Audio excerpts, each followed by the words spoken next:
And welcome to the VSA Capital Tech and Transitional Energy Podcast on Thursday, November the 3rd. And the Bank of England have just put up interest rates by 0.75% to 3%. Did you spot that, Phil, before we just hit the record button? Thank you, Andrew. Yes, I did. It flashed up on my screen. Oh, watching out for that. Yeah.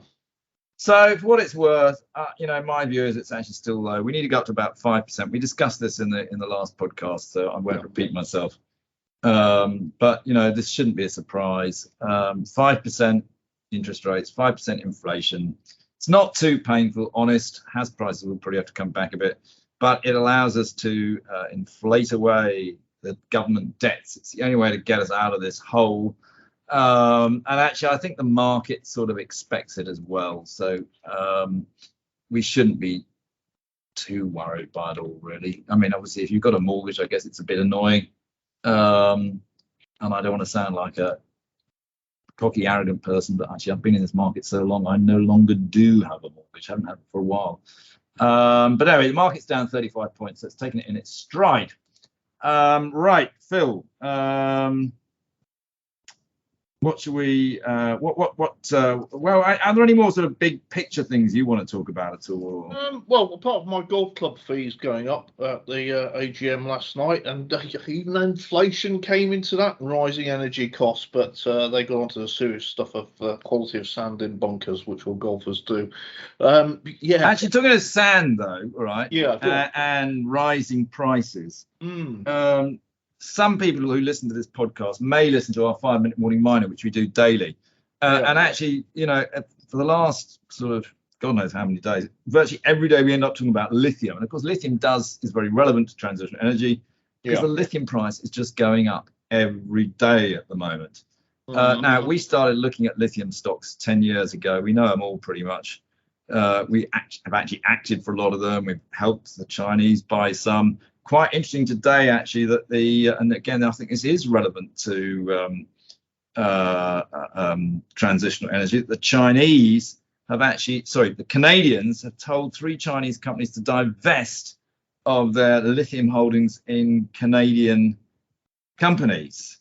So I think that's interesting in terms of the price of lithium. I'll tell you the other thing, and this is sort of big picture stuff. I don't know if you ever follow a guy called Tony Sieber. No, not. Go on. Right. I recommend everybody to follow Toby Sieber. I've actually been following him for years. Yeah. And his predictions on transitional energy are really interesting and really accurate. And actually, if you look back in what he was saying, 10 years ago, and his projections, what the cost of an EV would be now, and the range of an EV now, he actually basically predicted it all, believe it or not, 10 years ago. Okay. Wow. What's his name? Toby Sieber. Now look, you see, bloody hell, that's your reaction. Wow. Whereas my reaction is slightly different. Because I look at it and I go, okay, so if you predicted that 10 years ago and you clever little whatever, you've got it right. What actually were you saying about the future from where we are now? Because he did actually on the same time. I mean, I've actually got up in front of me on my screen now, where back in it was basically 2014 when a Tesla Model S cost $80,000. He predicted that basically in 2022, now his prediction that it would come down to a Tesla Model S, all right, about $25,000, which is pretty close. But more importantly, what you can see is if you look at some of the Chinese EVs, they're already the smaller ones coming in at about $15,000. Now, what he's saying is that actually those Chinese vehicles, and he predicted this 10 years ago, by 2030, which is only 8 years ago, will be selling for more like $6,000 to $7,000 for an EV. That is, what stunning predictions, and I guess might link into a bit of news this week from BMW, who have just reported results better than expected quarterly net profit thanks to high car prices, but warned that rising inflation and interest rates would start to weigh on sales. And they also said that the higher profit comes despite lower sales volumes as supply chain issues, including semiconductor shortages, that have curtailed output from makers globally. So linking to what you're saying and about pricing of these things, if automotive sales are going to soften because of the economy, then that will in itself pressure prices. But what it also does in turn is it pressures the car makers in terms of their engineering and looking to value engineer the products. So it acts as a driver to bring down inherent prices in the products. So there you go. Well, I mean, I think that's right. And I think that BMW and the German car manufacturers are doing a pretty good job at trying to convert from ICE to EV. But they do, of course, tend to still rather just take, an ICE car and then put an EV engine in it. Again, it's interesting. One of the big things that, of course, has happened since our last podcast is British Volt, which has been saved just. Will it continue to be saved? I don't know. Let's be honest, the British government, this is the sort of thing they should be absolutely championing. In fact, I mean, I'll tell you what. Okay, let's what really, really, really annoys me about British Volt and the government.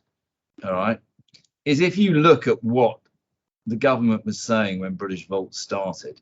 Boris Johnson, this was all part of levelling up and something we had to do. He said a levelling up opportunity which would bring thousands of newly high-skilled jobs to communities in our industrial heartlands. That was what Boris Johnson said. Kwasi Kwarteng said the factory and the jobs it was forecast to create was exactly what levelling up looks like. It was all bullshit. All right, the government never does a bloody thing. Actually, the government doesn't really sort of have to do anything as much. It doesn't need to put money in, but what it should do is give tax breaks and incentivize people to actually get on and build these things. That's what the government should do. They don't have to put in their own money, but put in tax incentives so that other people want to put in. There's plenty of money around the world. The institutions have got so much pension fund money and things, but you've got to make it. You've got to incentivize them. Look, I'm all with that, and it's happened historically, and it has actually happened successfully. I mean, I'm old enough to remember when, the Welsh, the coal mines had all shut, and the Japanese multinational electronics companies were encouraged by the government and supported to come over, which they did at great scale, in the 80s. So it can be done, and you are spot on. It's all about incentivizing international businesses and business to locate in certain geographic locations. Yeah. So taking that point a bit further, and your point about BMW, is that I know the Germans and the French have been complaining about the unfair advantage American companies are getting because of the Inflation Reduction Act. And I noticed today, actually, the chief executive of Johnson Matthey has also come out and said, look, this Inflation Reduction Act is unfair. It's unfair. Is it unfair? No. Look, what America is saying is basically we are putting aside a huge amount of money and we will create grants and incentivize people who accelerate this industry. Because, again, it's all about transition energy. It's America really doing it properly and getting on with it. So actually, that's what we've got to do. Don't criticize what they're doing. Do it ourselves and not necessarily copy them exactly, but have a similar system in place where we incentivize for industry to locate in the UK or in Europe, if you're European, but Germany or France or any of those. We've really got to get our heads around this, and it is so vital because we are in Cold War II. There's no question doubt about it. We're in Cold War II. Ukraine is basically Russia's Vietnam. That's going to probably go on for 20 years. We've got to get our heads around this new global situation if we really want to succeed in it. Well, here to that. And as I say, it's been proven to be very successful before, and you're done right. We should be doing that again. And it's all about value-added jobs, and productivity is our big issue. And it's these kind of high quality engineering jobs from strategic investment that's what the country needs. Anyway, that's probably enough as a sort of intro rant, probably, wasn't it? There we are. Well, there's nothing wrong with an intro rant, Andrew. That's what we're here for. I do intend to do one. You better come down and do some serious stuff. I mean, do some figures and stuff. You better. What about British Telecom? That was today. They had some interims, didn't they? Yes, they did. And I didn't. Do you want to talk about them? No, you can talk about them because I didn't go. I was looking at RF Group and others. I'll tell you what I'm going to do, right? Because actually, if you look at some of these FTSE 100 companies now, when they release their numbers, I mean, the ones that are really complicated, people like BP and Shell, I mean, they're just so complicated. I look at them, my eyes glaze over. Same is pretty much true with British Telecom, actually. So the best way of telling you what the British Telecom numbers were like, oh, look, the stock is actually down 7.6% as we talk at the moment. So that's clearly not very good. The market didn't like them. Having said that, I think the stock probably, if you look at the chart, it's right down on its lows. They tried to talk it up quite a bit, and you know when a company sort of starts off with these sort of talking up type phrases, you know there's probably something behind them. They said their financial performance was on track. They grew their revenue and the EBITDA. We remain laser focused on modernizing and simplifying BT Group. They did also, unfortunately, say that given the current high inflation environment, including significantly increased energy prices, we need to take additional action on our costs to make cash flow needed to support our network investments. So they're increasing their cost savings targets from 2.5 billion to 3 billion. And I think that's probably the market saying, not sure you can do that, guys. That means your revenues are under pressure, so we're marking your stock down. So there you go. There's my analysis on BT. I'll let you go on to what you wanted to talk about, Phil. That's very, very succinct. We're quickly just staying on transitional energy because and then we'll get on to some of the tech stuff. Is that and this is something I'd not come across before. This is Thomas Lloyd Energy Impact Trust. The ticker is TLEI. Market cap's 144 million. And this is a fund that invests in sustainable energy infrastructure in emerging economies and in like Asia. Vietnam. Correct. You're correct. Yeah. That surprised you that I knew about it. Yeah, good man. Well, I've not come across this one before. I think we're just making an announcement about an expansion into Vietnam. And they're investing $30 million in a solar project out there. So that was very interesting to see. I've seen this fund before, and it seems to be performing well. The share price is up 21% for 12 months. So there you go, fresh one to have a look at. Well, I do look at it because some people who know me well know that I'm a huge fan of Vietnam. It's probably one of the biggest, or the Vietnam Enterprise Investment Trust is one of the biggest holdings in my own pension fund. It's a great, this isn't tech or trans, but everybody should own this stock. It's run by Dragon Capital, and actually the chairman and founder of Dragon Capital is a very good friend of mine, Dominic Scriven. So I have actually been talking to him about this announcement, funny enough. He actually has those slight concerns about solar working well in rapidly urbanizing environments. It's maybe always, I don't know, the jury is out on Vietnam and solar panels on houses, okay, is all I would say. But as you say, the stock's been a good performer. But yeah, Vietnam, great place to do business. And a lot of tech moving to Vietnam. Well, I'll tell you what, I got in touch with the company this morning. They were back to me within about 10 minutes, and they said they'd be very happy to have a meeting. So, as an analyst, city analyst, all I could say is well done them for being so damn responsive to people that talk to investors. We do like that. Anyway, there you go. Thomas Lloyd is all on our radars for all sorts of different reasons. There we go. Well, perfect. Well, moving on swiftly to technology. Now, news, as always, coming out of the States. And this is on chipmaker Qualcomm. QCOM is the ticker.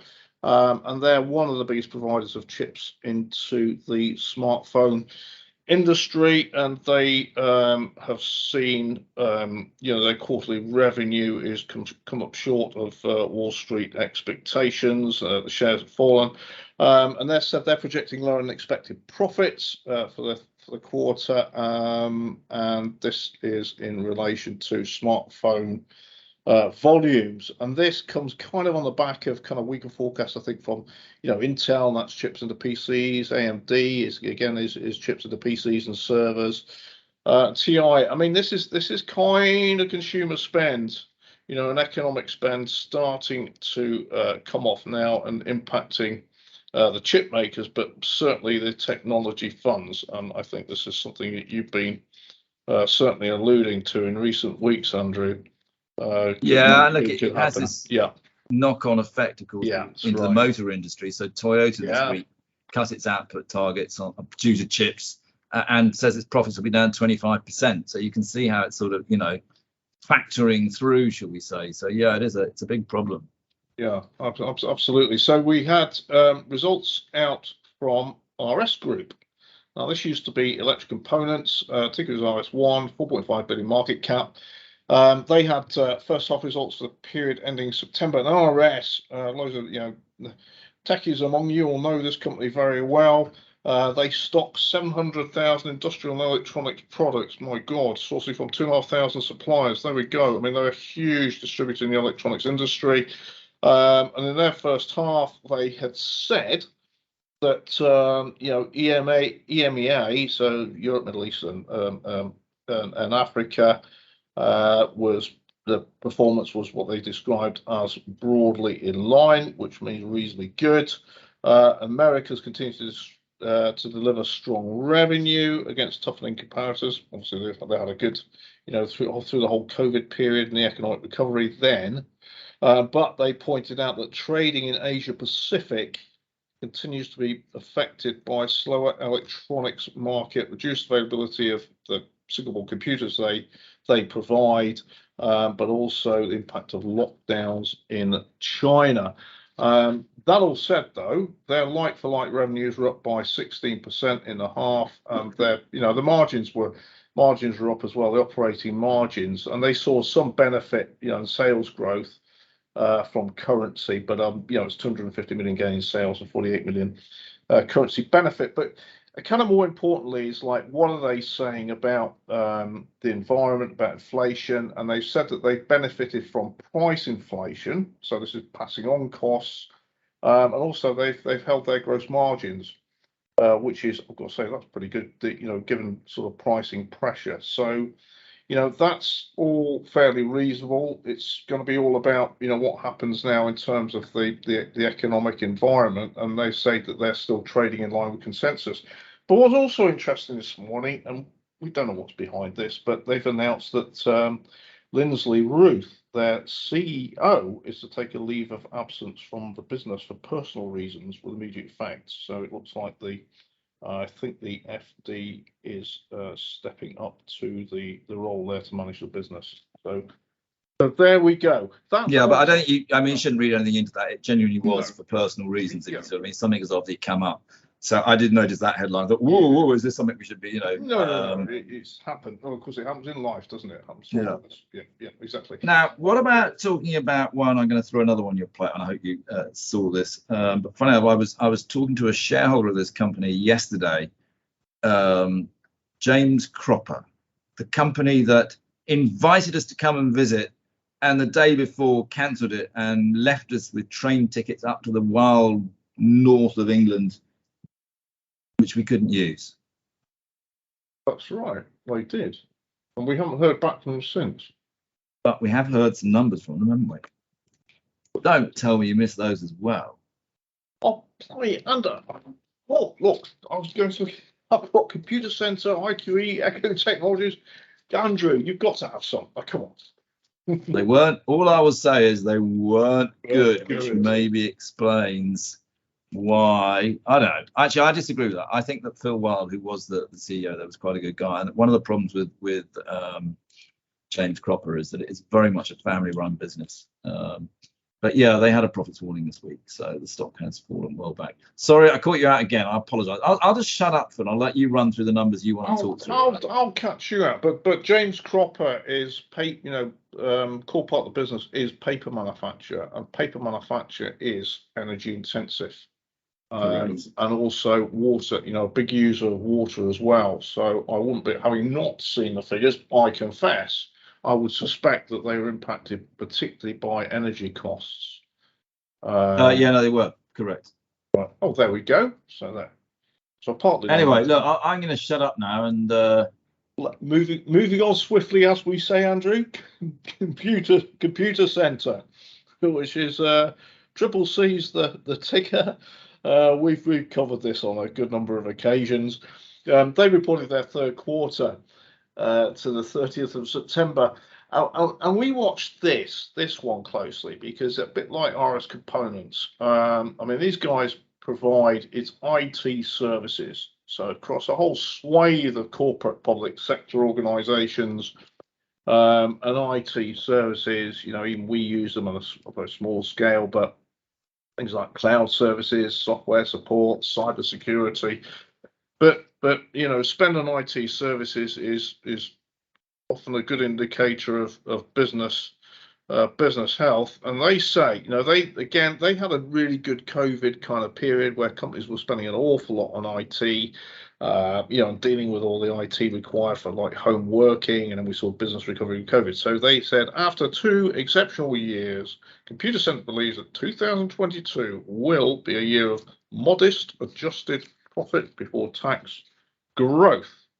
And they're expecting to achieve that despite what the market describes as headwinds, bad things, and that's the unwinding of the COVID sort of 19 benefits that they saw, driving this investment in IT, the benefiting from currency a bit, and benefit from acquisitions. So they've also said that the supply chain challenges mean that inventories remain much higher than last year, and they've explained all that in the past. We expect supply constraints, which is something we're watching closely, and the inventory levels to unwind as the year progresses, but will not be substantially resolved until well into next year. And just in terms of outlook, they have said that it's good and interesting. This is where companies, they're investing, all right. So they're spending capital themselves, and they're investing heavily in particularly their IT roadmap and cyber security. These investments, as they increase, will continue to hold back short-term profitability. Ooh. So let's see. I don't know if you've got the share price on screen for Computer Centre. I can do very quickly if you just keep rabbiting on a little second. Let me just quickly check it up there. I was going to say this will be one to keep an eye on for when the economy starts to turn. Because as I say, I think it's had a pretty good, had a good run, had a good, kind of COVID period, but now the economy's softening. Yeah, you're right. I mean, the current price for it is £18.26, and it peaked in the COVID sort of thing at £30. So has come a long way off. But I mean, if you go back just 10 years, it was only at £5. So it's still been actually pretty good. We can't complain, so we say like that. And so that's definitely not a high quality business very high quality business at the end of the day, and it's a timing. That one's going to be a timing issue in terms of looking at it. In terms of other kind of tech, Echo PLC, ticker's ECK, that's spelled ECKOH, Echo PLC. They're the trading update for 6 months, the 30th of September. These guys, look, you're on, you order e-commerce, you're on the web, you're ordering stuff, you're interfacing with your bank, you get the old chat bots, and you think, bloody hell, I want to speak to someone. Their software sits behind the folks that are talking to you. So it's all about customer engagement, what they call customer engagement software and solutions. So they're helping the folks that are in the call centers. That's where what their software does, and that's all sorts of things. That's helping with the payment systems, with taking orders, so dealing with all those sorts of problems and helping to automate it. They said the group performed strongly in the first half of the year in line with the board's expectations. Well, I always get, what are the board's expectations? Don't know. But anyway, they've said that their revenue has grown by 33% to 19.6 million.